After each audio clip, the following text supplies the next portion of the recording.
Perkenalkan, nama saya Prima Elizabeth Nababan. Saya mengambil jurusan Sosiologi Agama di IAKN Tarutung.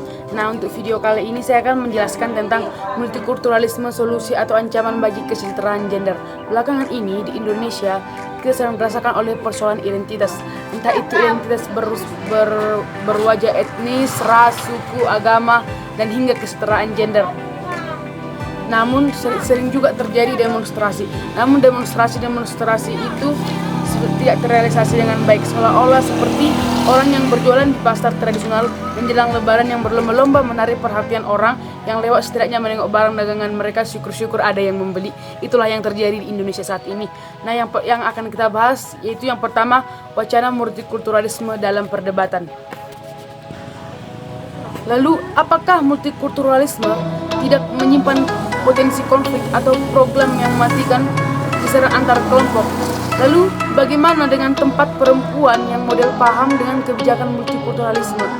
Apakah multikulturalisme mendukung memajukan isu kesetaraan gender serta menghapuskan kekerasan dan penindasan terhadap perempuan sebagaimana yang diperjuangkan kaum feminis di berbagai belahan bumi? Atau sebaliknya, marilah kita melihat secara dekat aplikasi multikulturalisme dan problematika teoritis praksis di lapangan yang muncul sebagai konsekuensi dari penerapan multikulturalisme sebagai sebuah cara menata masyarakat yang semakin majemuk. Baiklah, selanjutnya multikulturalisme versus agenda kaum feminis.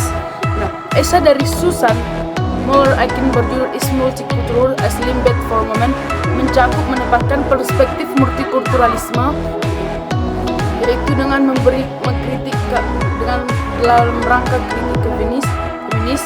Bagi Auken, salah satu implikasi penerapan kebijakan multikulturalis dalam sebuah negara dengan memberikan hak-hak istimewa kepada kelompok-kelompok budaya minoritas yang bisa menimbulkan bahaya baru, yaitu pelanggaran struktur dan sistem budaya patriarkal yang menindas perempuan dalam kultur tersebut dengan mengambil contoh lintas budaya dari Amerika Latin, Asia Selatan, dan beberapa wilayah Afrika Barat.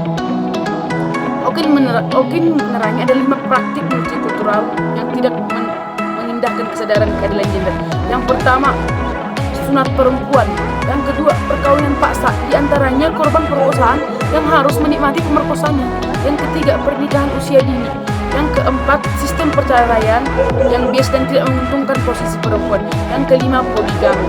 Itulah hal-hal yang selalu melatar belakangkan perempuan. Nah, Auken akhirnya memberi sebuah solusi. Yang pertama, kesadaran terhadap masyarakat. Lalu yang kedua, tentang kebijakan publik atau negara, di mana kaum feminis memberikan program-program atau ajuan-ajuan tentang hak perempuan. Negara bisa mengambil keputusan yang baik untuk tersebut dengan membantu kaum feminis dalam menegakkan hak-hak perempuan.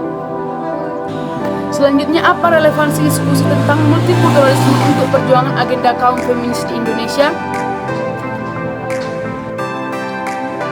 Keberadaan perempuan, terutama dalam suku Batak, sering sekali dibelakangkan. Dalam seminar sehari tentang kedudukan peranan perempuan Batak yang berlangsung pada Selasa 20 September 2006 di Balai Kantor Bupati Tapanuli Utara, yaitu Bapak Saurus, Dewan Ketua Pengadilan Negeri PNI, yang menjadi salah satu pemerasan seminar itu mengatakan hukum adat Batak yang tidak menunjang, mendorong kesetaraan dan keadilan gender perlu ditinggalkan karena bertentangan tentang hak asasi manusia. Ya, jelas sudah dikatakan di mana perempuan dalam suku Batak yang mengebelakangkan perempuan, bahwa anak perempuan selalu anggapan orang Batak si gadison atau yang harus itu akan dijual karena suatu saat nanti perempuan akan mengabdi pada suaminya nanti. Kedudukan perempuan sangat lemah dibanding laki-laki. Ini suatu indikasi bahwa adat Batak diskriminatif terhadap perempuan. Hukum adat manakah yang dimaksud oleh Bapak Saur Satidon yang menyinggung soal pembagian harta warisan yang menurutnya belum mencerminkan ungkapan patah Batak dapat mermeme anak dapat mermeme boru. Kedudukan anak perempuan adalah anak laki-laki dan perempuan sama. Namun dengan realita yang terjadi kita bisa lihat di sekeliling kita. Lalu kita lihat kesimpulan, meskipun di sana sini masih nampak adanya ketegangan konseptual dan praktis antara kedua isu besar, namun ada satu hal yang bisa kita lihat yang menjadi kerangka kerjasama bagi kaum feminis dan kaum multikultural, yaitu kesadaran akan suara sekaligus keanekaragaman bangsa, kepentingan dan suara sekaligus pengakuan bahwa keanekaragaman itu bisa menyumbang pemahaman akan realitas dan gugus tindakan menjadi lebih kaya dan kreatif hingga menjadi bijak untuk menolak model-model yang mengalahkan yang atau mendiskriminasi perempuan. Jadi untuk itu kita harus menegakkan hak-hak perempuan. Jadi terima kasih, shalom, semoga video ini menjadi inspirasi bagi kita semua. Salam sejahtera.